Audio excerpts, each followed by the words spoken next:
Bonjour, comment ça va?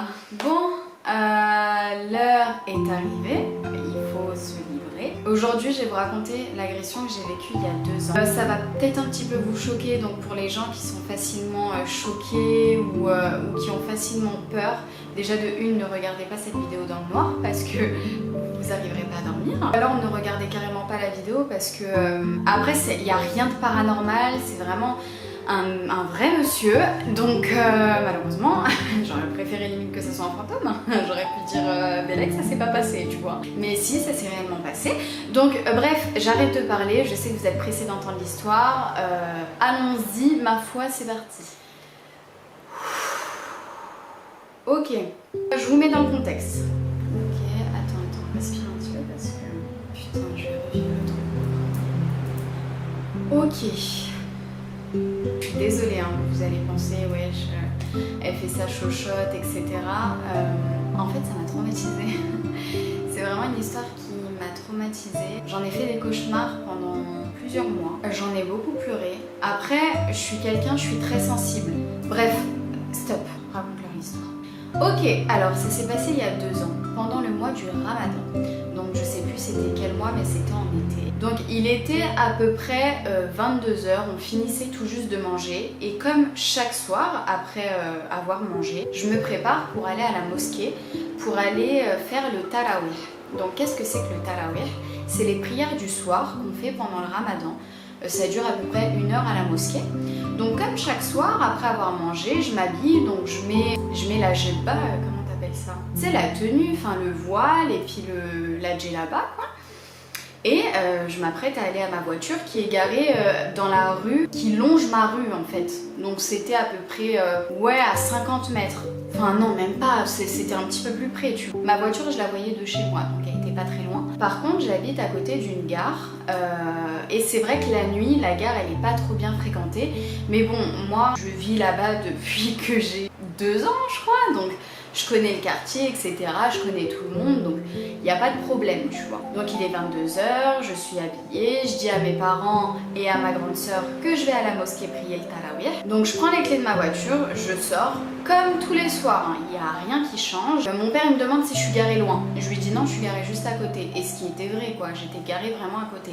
Donc voilà, je m'apprête à aller à ma voiture, je sors, etc. Je prends mon téléphone avec moi, je sors, et dans la rue, bon, il était 22 h, donc il n'y avait personne. Mais c'est vrai que j'entends quelqu'un siffler, enfin chantonner bizarrement, siffler bizarrement. En fait, ça fait comme ça.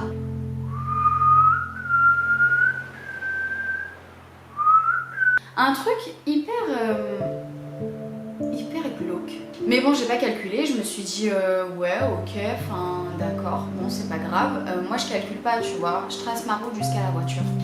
Mais le souci, c'est que j'entends les sifflements se rapprocher de moi, très vite. Donc tu vois, moi je suis pas quelqu'un, je me suis jamais fait agresser de ma vie, en tout cas pas comme ça. Voilà, je panique pas tout de suite parce que je suis tout le temps là à dire non, on va pas m'agresser moi. En plus, enfin, il n'y a pas de vêtements pour se faire agresser, je ne dis pas.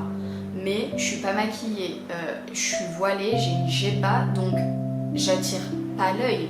Mais encore une fois, cette situation prouve qu'il n'y a absolument pas de vêtements pour se faire agresser. Donc du coup, je regarde un petit peu par-dessus mon épaule, je m'en rappelle très très bien, je regarde par-dessus mon épaule et là je vois une silhouette pas très loin de moi. J'ai eu peur, et j'ai eu très très peur. Et du coup, ah attendez. Et du coup, moi, ce que je fais en fait à chaque fois, quand je me gare dans une rue, on m'a déjà pété mon rétro côté passager. Donc à chaque fois, je fais le tour et puis je ferme mon rétro. Donc quand je monte dans ma voiture, j'ouvre mon rétro du côté passager. Ensuite, je fais le tour de ma voiture pour aller prendre place côté conducteur. Et donc là, comme d'habitude, je traverse la route, j'ouvre mon rétro côté passager et c'est là où en fait, je vois la personne se rapprocher de moi et se rapprocher de la voiture. Qu'est-ce que je fais? J'ouvre ma voiture, j'ouvre ma porte, je rentre et je regarde dans mon rétro passager. Le mec avait la main sur ma portière pour l'ouvrir. ni une ni deux, je ne sais pas, merci le bon Dieu. Je ne sais pas comment j'ai fait pour avoir ce réflexe. J'ai fermé ma voiture à clé, mais en même temps, en fait, tellement j'étais dans un état de panique, j'ai appuyé sur tous les boutons. J'ai activé mes warnings, j'ai fermé les portes. Dieu merci, j'ai réussi parce qu'on ne sait pas ce qu'il aurait fait, ce monsieur, s'il serait rentré dans ma voiture. Et là, qu'est-ce que je vois? Donc déjà, il essaye d'ouvrir la porte. Il voit que j'ai réussi à fermer, tu vois. Ça, je le vois dans le rétro. Et il tape sa main sur ma vitre passager, comme ça. Donc ça me fait peur, tu vois, forcément. Et il la laisse glisser sur toute la vitre passager. Et il vient devant moi, en face de moi, devant mon pare-brise. Donc je me suis dit, qu'est-ce qu'il fait? Enfin, en plus j'ai une vidéo, je vais vous la mettre dans la vidéo. J'ai essayé de filmer, mais j'ai pas réussi. J'étais tellement en train de suffoquer, en tétanie.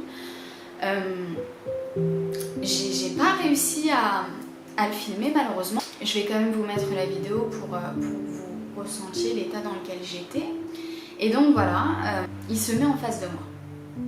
Donc moi je le regarde, il me regarde et il rigole. Il rigole parce qu'il a vu que j'étais en état de choc, en état de panique. Et il me regarde comme ça et il se lèche les babines. Il se lèche les babines. En me regardant. Donc c'est là où tu te dis, oh mon Dieu, je vais mourir. Franchement, si ce gars-là était rentré dans ma voiture, je ne sais pas si je serais encore vivante devant vous. Donc, c'est pour vous dire, il y a des fous, franchement, faites attention à vous. Je continue l'histoire. Il me regarde comme ça de haut en bas, en se léchant les babines comme ça. Donc moi, forcément, je me recule au maximum sur ma chaise, tu vois, vraiment en mode, oh mon Dieu, qu'est-ce qui se passe? Je le regarde, et là, qu'est-ce que je fais? Je prends mon téléphone et je tape un numéro, tu vois. Et c'est vrai, j'allais appeler mon père, ma mère, dire sors, je suis en train littéralement de me faire agresser par un psychopathe. Je prends mon téléphone, j'appelle, et en fait, dès qu'il a vu que j'appelais quelqu'un, il s'est cassé. Mais le connard, excusez-moi, je suis désolée, il a vu que personne ne me répondait. En fait, si vous voulez, j'appelais, mais je ne parlais pas. Et à chaque fois, ça raccrochait, j'appelais quelqu'un d'autre, je ne parlais pas. Donc il est revenu. Il est revenu à ma fenêtre côté conducteur. Et là, vous allez sûrement me dire, mais pourquoi t'as pas démarré? Ou même quand il était devant toi, tu mets la première, tu lui rentres dedans, tu vois. C'est ce que le flic d'ailleurs, il m'avait dit le soir même. Le problème, c'est que je n'ai plus de jambes, je n'ai plus de bras, je ne sais plus conduire, je ne sais plus comment je m'appelle. J'espère juste que ce que je suis en train de vivre, c'est un rêve. Vraiment, j'espère que ça ne vous arrivera jamais, faites attention à vous s'il vous plaît. Mais c'est une situation, mon Dieu, mais tu sais pas qui tu as en face de toi. Ça peut être soit un jeune qui se fait chier et qui a envie de s'amuser, ou soit un vrai psychopathe qui cherchait vraiment sa proie en fait. Il revient côté passager, je lui montre que j'appelle des gens, tu vois. Il part, il revient, je comprends pas trop. Personne ne m'a répondu, vraiment personne. Du coup, qu'est-ce que je fais? Je mets le contact, je démarre. Je mets la première, j'essaye de rouler, je cale. Je cale, pourquoi? Parce que mes jambes sont en tétanie, elles sont littéralement en train de trembler, je ne les contrôle plus. Du coup, ça me fait rire parce qu'il était en train de se foutre de ma gueule. Donc c'est là où tu te dis quel... Excusez-moi, je suis très vulgaire. Oh, du coup, je recommence, je remets le contact, je remets la première, je redémarre, je recale. La troisième sera la bonne et effectivement, elle était la bonne. Je mets le contact, je redémarre, je mets la première, j'arrive à conduire. Et c'est là en fait où j'ai eu l'idée de prendre mon téléphone et de filmer, de le filmer. Le problème c'est que entre conduire, entre filmer, entre gérer ma tétanie, entre gérer ma paralysie de tout, bref, je vais vous mettre la vidéo d'ailleurs, je vous la mets maintenant.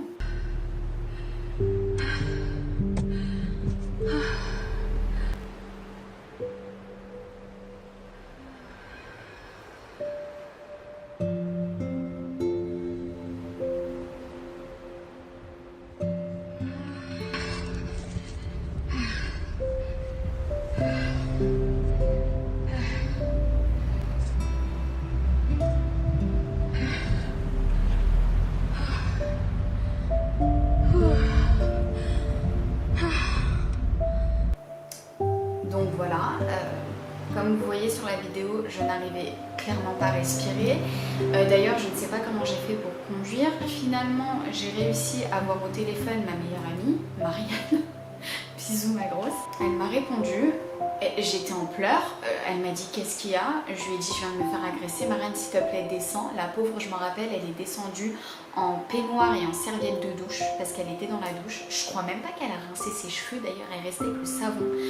Mais ayez des potes comme ça quoi, sérieusement. Et elle vient à ma voiture, je fonds en larmes dans ses bras, elle a vu que je tremblais comme une feuille, je lui ai raconté tout. Elle m'a rassurée, elle m'a pris dans ses bras, on est partis à la police toutes les deux ensemble. Moi je pouvais pas conduire, du coup je lui ai laissé le volant. Bien sûr, elle est partie s'habiller avant, parce que n'allez pas croire qu'elle est quand même partie avec sa serviette de douche, non quand même pas. On est parti à la police, donc moi j'étais en pleurs, je leur ai raconté, tant bien que mal, si j'arrivais pas forcément à parler, mais je leur ai raconté ce qui s'est passé. Et ils se sont regardés, je me rappelle. Les deux policiers se sont regardés et ils ont dit ah bah tiens il a recommencé. Pardon? Vous allez me dire que vous saviez qu'il y avait un psychopathe dans ma vie et vous laissez ça? Bref, cette phrase-là, elle m'a choquée. Il a recommencé, donc du coup, c'est là où tu te dis que je suis pas la seule à m'être fait agresser. Donc tu te dis que c'est vraiment un psychopathe et pas un gamin qui a voulu s'amuser juste parce qu'il était bourré, etc. C'est vraiment un psychopathe. Il cherchait vraiment à nuire, ce gars-là. Ensuite, forcément, tout le monde a commencé à me répondre. Mon fiancé est venu nous rejoindre. On a fait des tours de quartier pour voir s'il était là. Il n'y avait plus personne. Je ne sais pas où il s'est volatilisé, mais clairement, il n'était plus vers la gare. La police aussi a fait des rondes. Je ne suis pas partie porter plainte le lendemain parce que déjà de une, j'avais cours. Je terminais tard. Et aussi, je vais pas vous cacher, j'étais déjà dans de très fortes émotions. C'est quelque chose qui m'a traumatisée. Je ne voulais pas encore me faire subir ces choses-là, tu vois. Même si je sais que porter plainte, ça sert à quelque chose, parce qu'après, ils ont des preuves pour arrêter ce monsieur-là, etc. Mais je vais pas vous mentir, je n'étais absolument pas prête le lendemain à aller porter plainte. Finalement, je n'étais même pas prête à retourner en cours parce que j'ai quitté la classe pendant le cours. J'ai demandé à aller voir ma secrétaire pédagogique qui s'appelle Corinne et qui est comme notre deuxième maman, très clairement. Je suis partie la voir. Je lui ai raconté ce qui s'était passé le soir. J'ai fondu en larmes dans son bureau parce que j'ai hyper mal vécu ce qui s'est passé, que j'ai fait des cauchemars et que je n'arrive pas à dormir et qu'à chaque fois que j'entre dans ma voiture, j'ai toujours peur que quelqu'un remette sa main sur ma poignée. Donc ça a été un traumatisme qui est resté pendant assez longtemps. Le lendemain de mon agression, j'ai lu dans un article qu'une fille a été retrouvée morte dans son coffre. Ça aurait clairement pu être moi. J'ai eu énormément de chance d'avoir eu le réflexe de fermer à clé mes portes de voiture quand j'ai vu qu'il essayait de rentrer.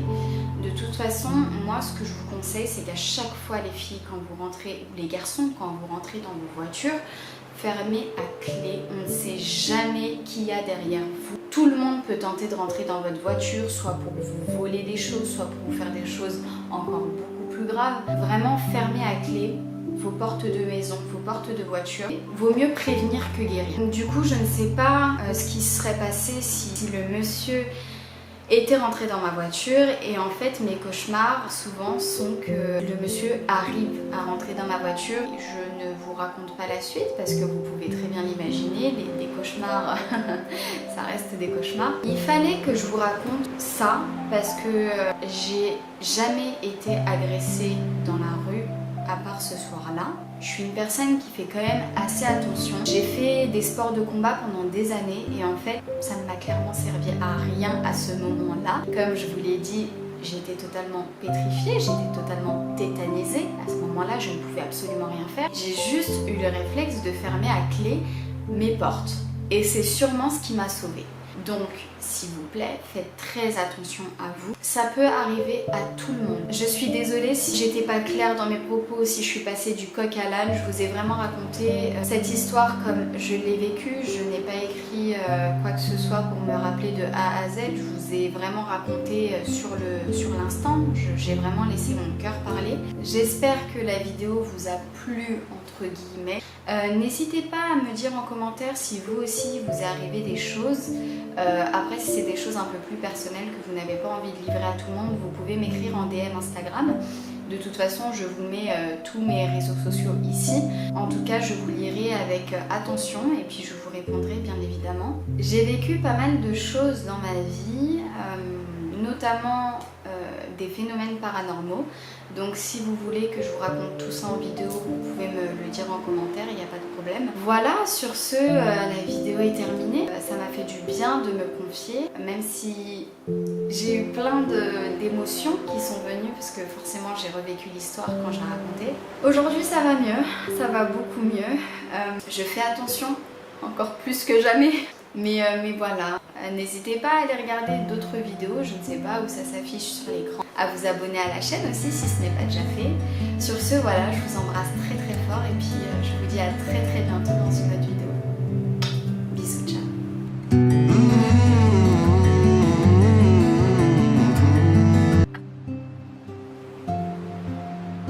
Bom dia, bom dia, bom dia. Ai, ai.